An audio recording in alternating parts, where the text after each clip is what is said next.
Roger Marshall. Roger, thank you. Governors Mike Braun, Jim Pilon, Patrick Morrissey, Representatives Vern Buchanan, former Speaker of the House, Newt Gingrich. Newt, a very quiet man. Very silent man.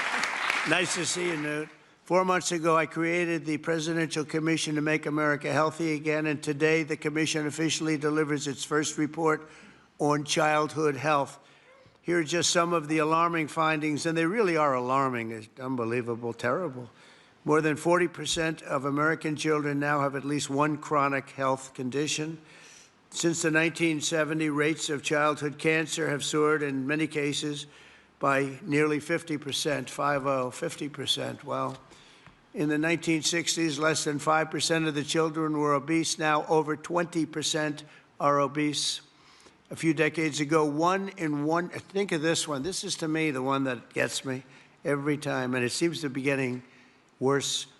Just a few decades ago, 1 in 10,000 children had autism. Today, it's 1 in 31. Last time I heard the number is 1 in 34, right? Now it's 1 in 31. There's something wrong, and we will not stop until we defeat the chronic disease epidemic in America. We're going to get it done. For the first time ever, this report examines some of the root causes that many believe are making our children sicker and our population sicker, I guess. It just doesn't stop with the children. It's our population also, such as the ultra-processed foods, over-medicalization and over-prescription and widespread exposure to potentially toxic chemicals. Unlike other administrations, we will not be silenced or intimidated by the corporate lobbyists or special interests. And I want this group to do what they have to do. We have to spell it out. In some cases, it won't be nice or it won't be pretty, but we have to do it. When you hear 10,000, it was 1 in 10,000, and now it's 1 in 31 for autism. I think that's just a terrible thing. It has to be something on the outside. It has to be artificially induced, has to be. And will not allow our public health system to be captured by the very industries it's supposed to oversee. So we're demanding the answers. The public is demanding the answers, and that's why we're here. Already we're phasing out 8 of the most common artificial food dyes.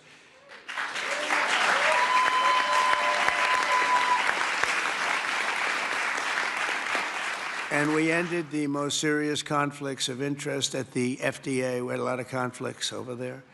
Earlier this week, we approved a SNAP waiver request from Nebraska so they can stop taxpayer dollars from being used to make our children obese. I understand requests from 3 more states will be approved shortly, and more are expected to come in the following weeks. Over the next 80 days, the Commission will build on its work in this report to develop a roadmap to bold and transformative public health reforms for our consideration. It's a consideration, and we'll lay out the facts. Let me say congratulations to the entire MAHA movement. This movement has become very hot. People are really, I tell you, they're going crazy over MAHA. They're going crazy, right?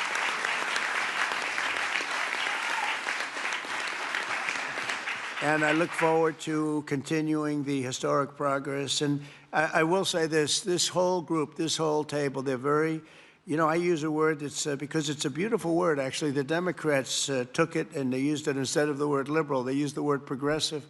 And normally I'd say you're very progressive, meaning you're far, they're not progressive. You are progressive. They shouldn't be allowed to use that word. And and so therefore I'm not going to use it to describe you, but you are far forward thinkers. You're amazing thinkers, and we appreciate having you. It's this tremendous talent around this table, the most respected people anywhere in the world, actually. And you know, I've been a fan of Bobby for years. He came up to see me 13, 14, 15 years ago, I remember, and he left. And I made a couple of the statements that he made because I agreed with the same thing, and we both went through hell. Do you remember that? It was a massive, but you know what? We turned out to be right. It was sort of interesting.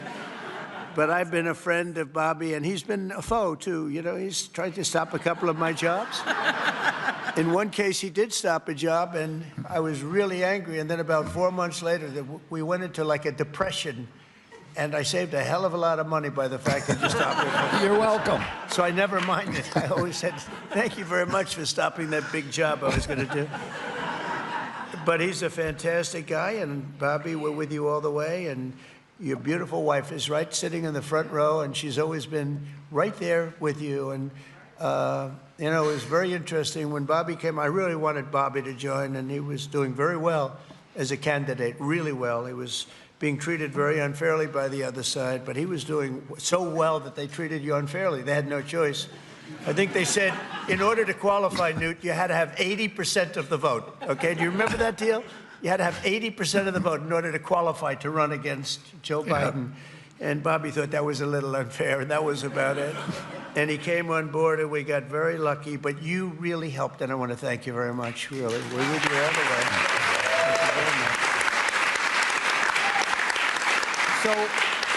So Bobby, if you'd say, give him your thoughts, please. Well, thank you very much, Mr. President. I do want to say something, because I get a lot of credit for steering this administration toward the MAHA movement. But I joined the campaign in August. I joined President Trump in August and became, went from independent to his campaign. But it was in June that he made a speech specifically on this issue. It was a MAHA speech before MAHA existed. And I took note of that speech at the time and thought there's a potential here for a common ground. So I want to thank you for your vision, for your courage, for standing up. President Trump is a populist president. He's a president he's blamed for giving money to billionaires and all this stuff. We hear about that all the time. But he is on the side of the middle class, the working class, the poor in this country, people.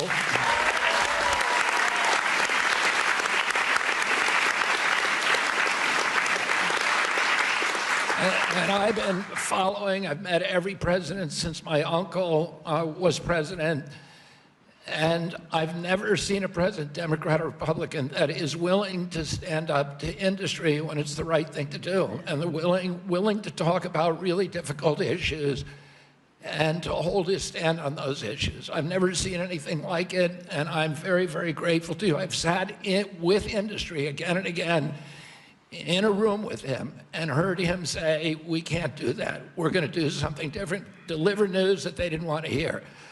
So I'm grateful to this. This is a milestone. There's never in American history has the federal government taken a position on public health like this.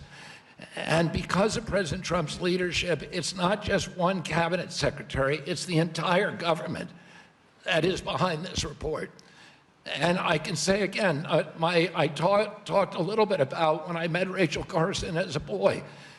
My uncle tried to do this, but he was killed and it never got done. And ever since then, we've been waiting for a president who would stand up and speak on behalf of the health of the American people and say, there is no difference between good economic policy, good environmental policy, and good public health policy, and good industrial policy. We can have all of them, but we need a united cabinet, and we need to go forward as a single people. I want to thank you for that, President Trump. Thank you very much. Thank you.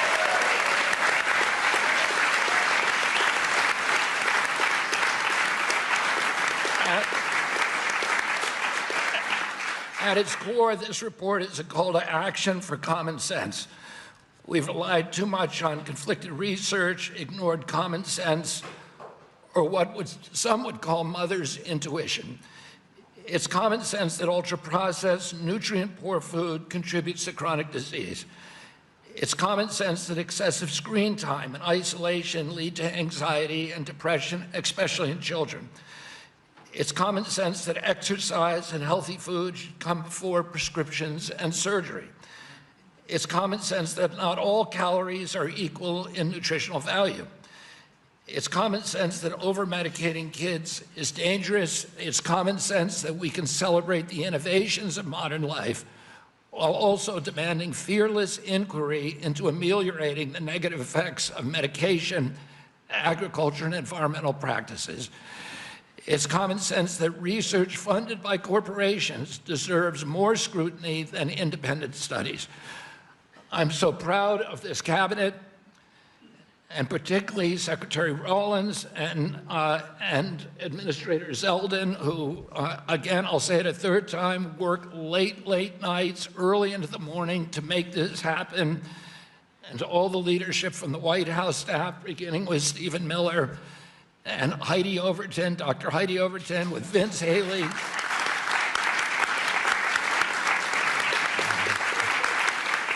Their leadership and their steady hand in getting us to the goal line we could not have done it without them. They helped us grapple with weighty issues and committed this administration to solving large, complex challenges like children's health. We're joined here by senators, advocates, governors who I have worked with, and CEOs who I know who are all ready to begin carrying out this mission. This is the beginning of a conversation, a national conversation that we are going to have with maturity, with nuance, for the first time in history, thanks to your leadership, President Trump. There is a reason that the Maha Moms sided with you, President Trump. It's because this administration has the bravery to tell the truth and solve problems through innovation and not nanny state regulation. President Trump, I'm honored to present you the Maha report and work with this incredible cabinet that you have brought together to make our children healthy again.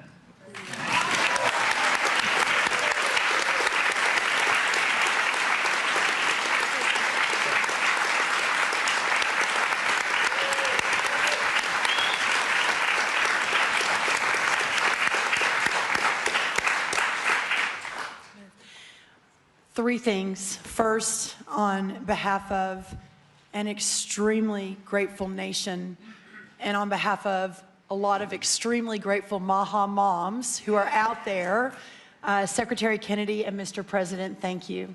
I see a Maha mom and grandma and our amazing Chief of Staff right there, Susie Wiles. I see a Maha mom and Caroline Levitt all across our cabinet. Sir, my oldest son, Luke, is here. Stand up, Luke. I am a Maha mom of 4. And this hits particularly close to home for every single one of us in this room. That's the first thing. The second thing is that you mentioned, sir, in your remarks that we are on track to sign multiples of SNAP waivers to get junk food and sugary drinks out of our food stamp system. And I am so proud.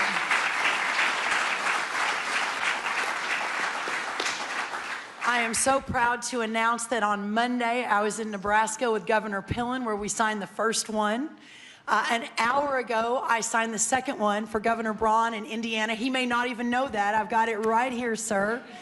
I also signed the third one, Governor Kim Reynolds of Iowa, about an hour ago.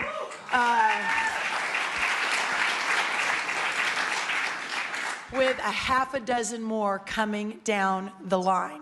And sir, that has never happened before. Under Republican or Democrat administrations, we have never made that happen before. So I am so proud and so grateful for your leadership. We have Governor Morrissey here, who was the first one to apply from West Virginia.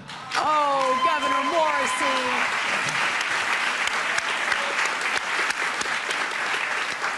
We will make sure you're at the top of the pile, sir. I apologize. Governor Sanders has been a leader. Governor Polis from Colorado. It has been remarkable how these governors have stood up. That's the second thing. The third and final thing, sir, is we all know that at the center of making America healthy again is making American agriculture great again. Without American agriculture at the center of this discussion, we have the most robust, the safest, the best agriculture system in the world. And in partnership with the amazing Secretary Kennedy and all of these incredible patriots sitting around this table, under the leadership of the extraordinary President Donald J. Trump, we will make America healthy again. And what an honor it is to be a part of that. Well, thank you, sir.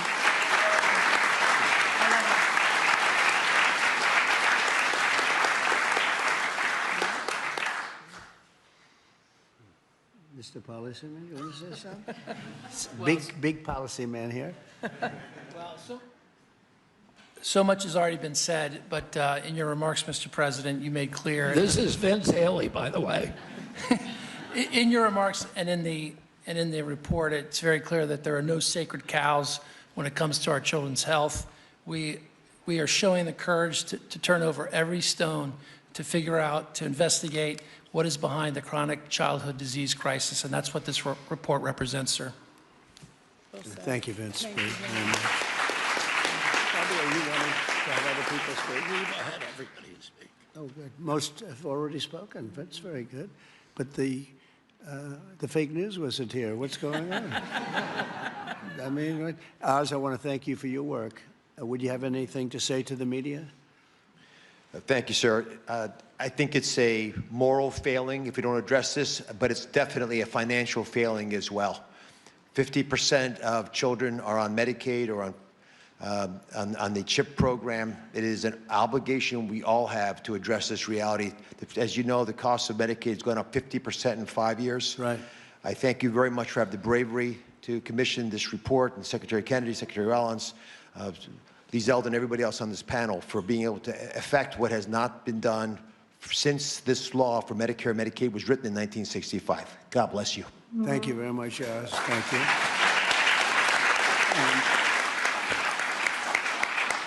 A man who's just so highly respected, Dr. Marty McCary. Would you say a couple of words, please?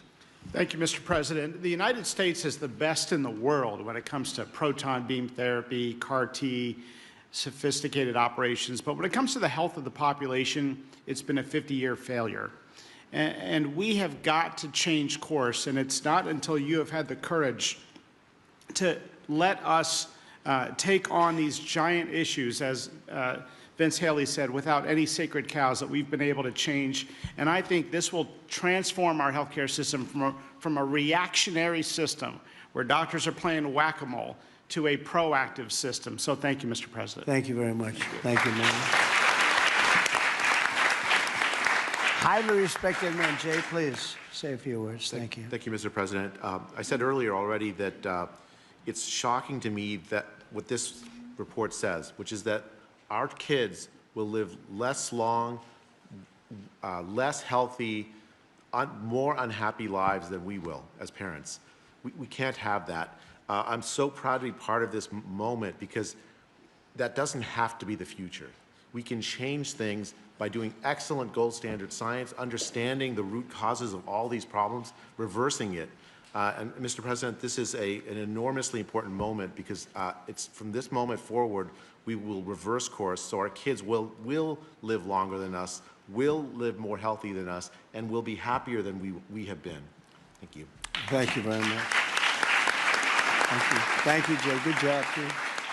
I have to say we have the greatest farmers in the world, and we love our farmers, and we want to pay respect to our farmers, and we always will. And we won the farmers by a lot in the election, in every election, all 3 elections, and we won by a lot. And I will never forget that, and they are foremost in our thought. And representing, I think, the farmers better than just about anybody can do is Senator Roger Marshall. Could you say a couple of words, Roger, please? Mr. President, we're not tired of winning yet. Congratulations. What a week you've had overseas, one win after another, one big, beautiful bill across the House floor this morning. You're the best closer in the game, and this is one of the greatest days of my life, professionally speaking, as well. And I just want to acknowledge my Maha mom out here as well, that my wife, Lena, was a Maha nurse and a Maha mom and a Maha grandma. Now, Lena, will you please stand up as well, my wife?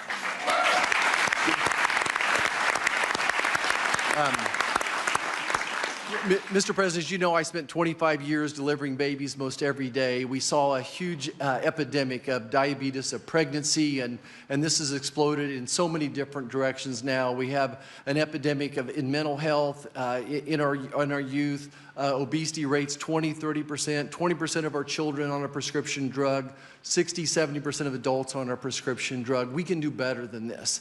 And it does start with the farmer. It starts with soil health. And I just want you to know that our farmers are so committed to this as well. And so many of them are already doing great things. They're making the soil healthier. They're using less pesticides. They're doing all the right things. It's going to take a little bit more effort and time to get everybody with those practices. But the American farmer and rancher were the original environmentalists, the original conservationists, and they'll be right here working beside us, and we appreciate your support of them as well. Thank you, Roger. Great. Thank you.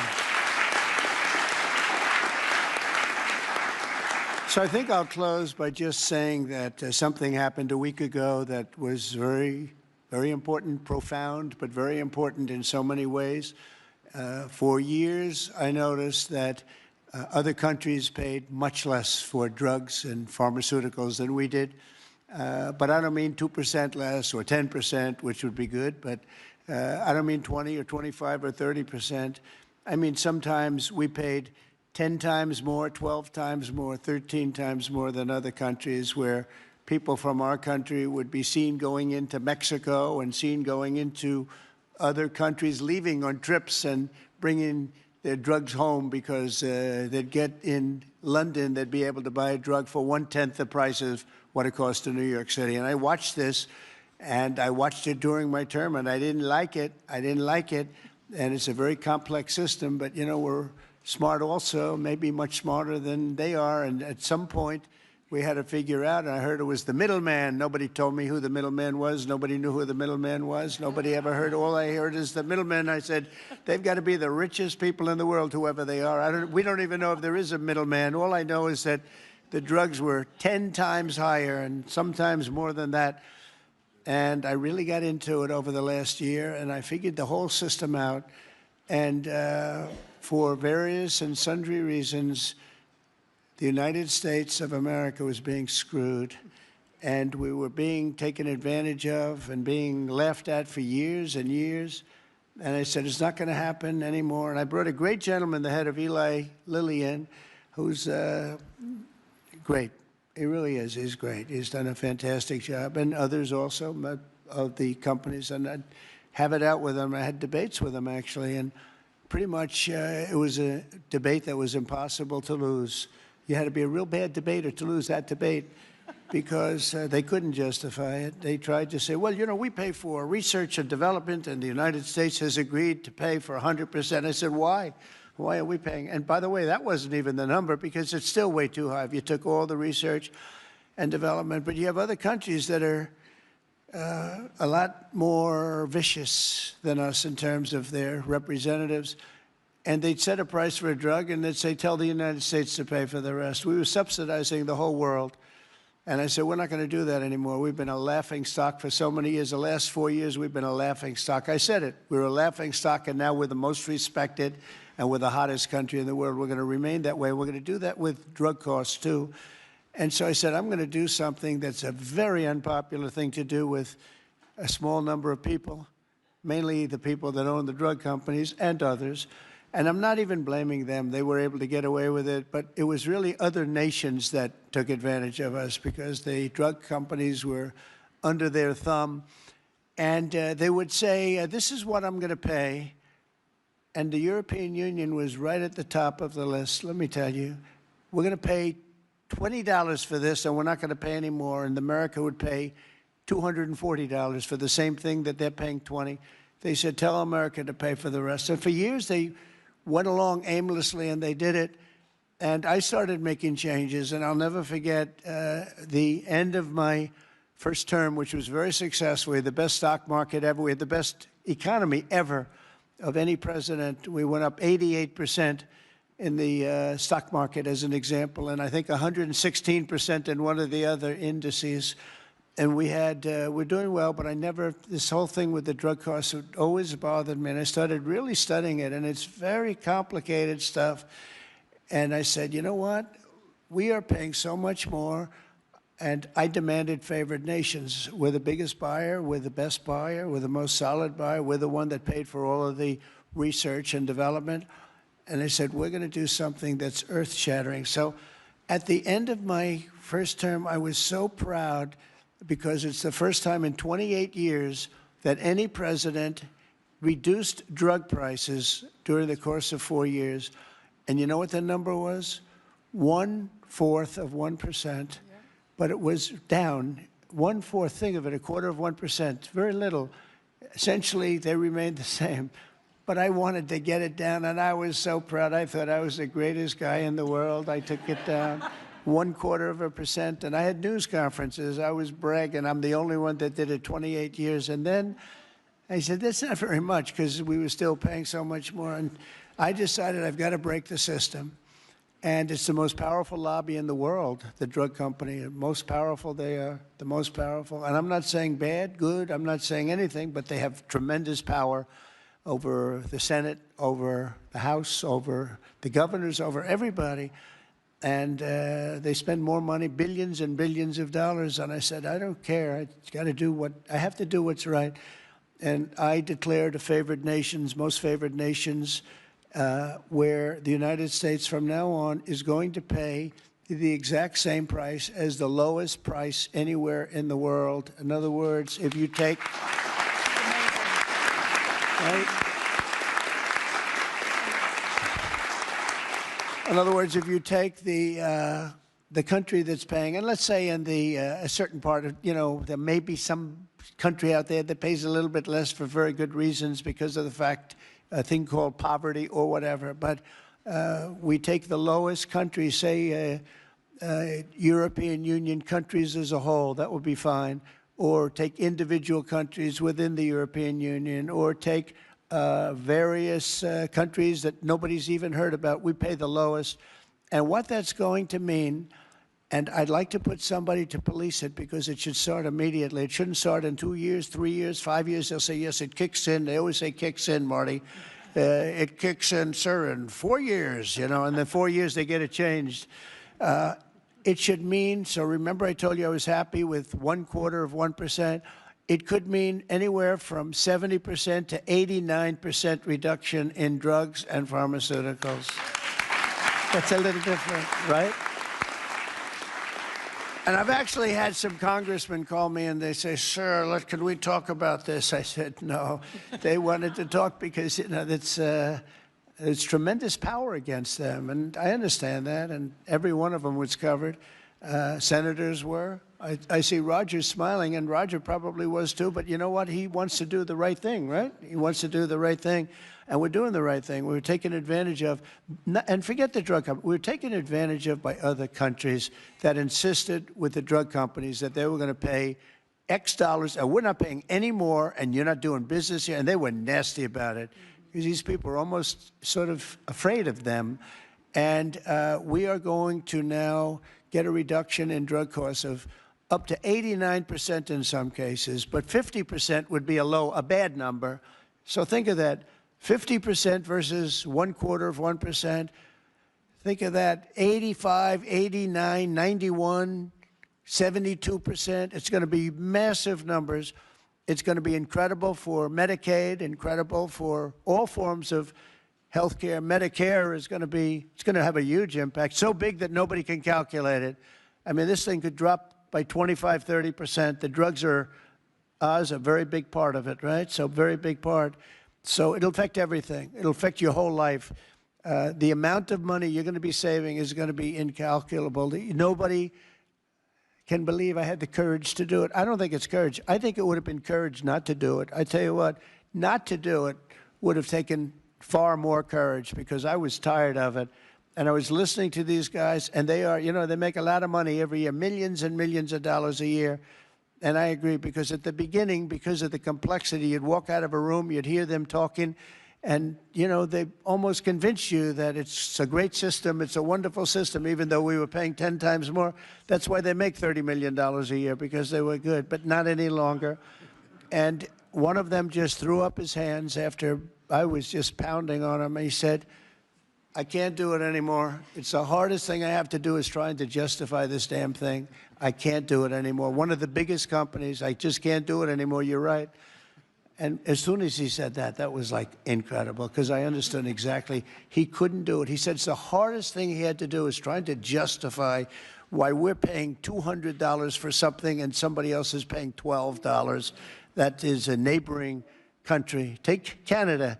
I mean, people go up to Canada to shop because the prices are so much less, and it's not going to happen anymore. So we're going to take the lowest country anywhere in the world, and that's what we're going to be paying, and we'll be saving from 50 to 89%. And these are big, these are tremendous numbers. There's not going to be anything where we're paying 10 times more than somebody else. And one thing that is very important, and it's got to be implemented, it's done. I've done the order, it's done. But we have to get somebody that's got a lot of strength and a lot of power, because you have to implement it, because these countries are going to go down fighting. They don't want this to happen because they're going to go up. Now, there are many more people involved in the world than there are here. So they'll go up a little bit, maybe 15, 20%, and we're going to go down 60, 70, or 80%.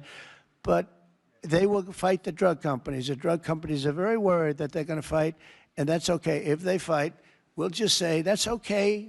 We are not going to let you sell any more cars into the United States, or we're not going to let you sell any more wine or liquor or alcohol or something that's actually much more important to them than the drugs. And we're going to be able to force that issue if we need to. They should do it. We're basically equalizing. They should do it. And, you know, the drug companies should do just as well. This shouldn't be a hit on their stock. I don't think it will be. It's basically... it's going to be the same amount of money, but it's going to be redistributed, and it's going to be redistributed, so they're going to pay a little bit more, and we're going to pay a lot less. A little bit more because there's so many more. So, you know, it's a bigger number. And so, Robbie, I'd like to ask you and Dr. Oz and Marty, perhaps, and Jay, and maybe representing the world's politicians, I can ask Roger, who's so great with this whole subject, if you would be very, very tough and very, very powerful in a sense. It's not easy. You know, you're going to have to get this done. The drug companies are going to say, well, they won't do it, and maybe they won't. And if they don't do it, we're going to not do business with that country or those countries. But we're going to have to be very tough until it's totally stabilized and equalized. And Oz, I mean, I see your eyes are gleaming because you've been talking about this for a long time, but you've never had anyone willing to do it. But I'm willing to do it. And I think it's going to go down as one of the most important things we've ever done, because drug costs are going down. Think of it. Then every year for 21 years, the costs have gone up, and now they're going down maybe by 85, 80. I'm telling you, 89% in 2 instances, 89% cut. Nobody's ever seen anything like it. So I'd like to ask Oz in particular, because you and I know each other. He's a very tough hombre, this one. He's tough as hell. And so if you can lead the group, and it's not going to be easy. You're going to have to get in, and you're going to have to fight. If you do it, you can have, within a period of weeks, you can have drug costs that drop like a rock, okay? So you, as a group, I have great confidence. And if you don't do it, I am firing every single one of you. Good luck, guys. All right? Can you handle it? The companies are all coming in, and we've heard some very interesting... The companies are all coming in. We've had some very promising interactions. So, okay, good. Well, give me a little time to be a tough hombre. You'll do a great job. I have no doubt about it. Thank you very much. Any help, I will be there to help you, okay? Well, you mentioned something that has not been discussed in the past. People have talked about drug prices in a silo and in isolation. But when you start going to the countries where they give discounts to because they're getting beaten up there, and you support these companies, they see a huge upside potential. And even greater than the numbers you mentioned. Right. They should be able to charge more than what they would historically have been tolerant of if they have the support of the U.S. government and you. And Secretary Kennedy is aware of all these discussions. Well, they were artificially low and artificially high. We were artificially high. They were artificially low. We're not going to let that. And I think you're going to be able to handle it pretty easily. But speed is very important, because we can do this immediately. This doesn't take 2 years, 3 years. It doesn't take a month. So do the best you can. Thank you very much. Thank you, everybody. Thank you very much. Thank you, Bobby. Are we concluded, Bobby? Yes. Go ahead. Why don't you Thank you, finish it Mr. off? President. Let's all give a hand for President Trump for his leadership. Thank you.